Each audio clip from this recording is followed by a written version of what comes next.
général Muhoozi Kainerugaba, commandant des forces terrestres de l'armée ougandaise et fils du président Yoweri Museveni, alors que les forces armées de la République démocratique du Congo se sont abstenues de citer nommément l'Ouganda. Le président de l'Assemblée nationale, lui, n'a pas mâché les mots quant à l'implication du pays de Museveni dans la chute de Bunagana. C'est un Christophe Amboso droit dans ses bottes qui dénonce publiquement la trahison du fils de Museveni, général Muhoozi Kainerugaba, qui a signé ses accords avec Paul Kagame pour attaquer la République démocratique du Congo.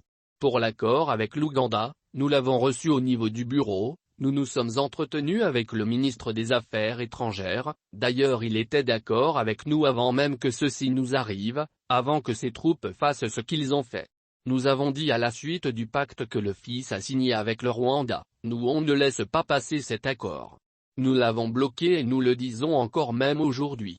Il nous a montré qu'il avait signé son pacte et il vient de nous trahir, a déclaré Christophe Amboso lors de la séance plénière de ce mardi 14 juin à l'Assemblée nationale.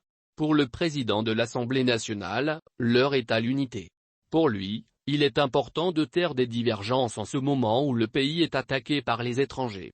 En ce moment crucial où notre pays traverse un moment difficile sur le plan sécuritaire, je prie les honorables députés, représentants du peuple congolais de rester unis durant cette période.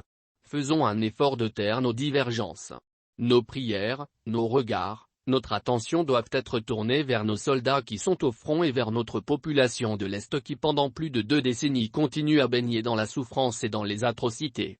C'est le moment de nous montrer patriotes. Travaillons main dans la main, soutenons nos forces armées pour que l'intégrité du territoire soit protégée et que le peuple congolais soit respecté à travers le monde, a dit le speaker de l'Assemblée nationale. Christophe Amboso a également dévoilé officiellement le montant mobilisé par les députés nationaux pour soutenir les militaires au front. La première défense c'est d'abord nous-mêmes, les autres viendront en soutien. Pour ce faire et comme promis, si tout marche bien, l'Assemblée nationale mettra à la disposition de nos soldats affectés au front dans la province de l'Ituri et du Nord Kivu, $200 000. Cette somme servira à l'achat des produits médicaux et vivriers. Une délégation des députés descendra sur place pour offrir aux commandants des opérations et aux gouverneurs de 2 provinces cette contribution des élus nationaux, a-t-il annoncé. Rappelons qu'une communication du Conseil supérieur de la défense est attendue le soir de ce mardi 14 juin.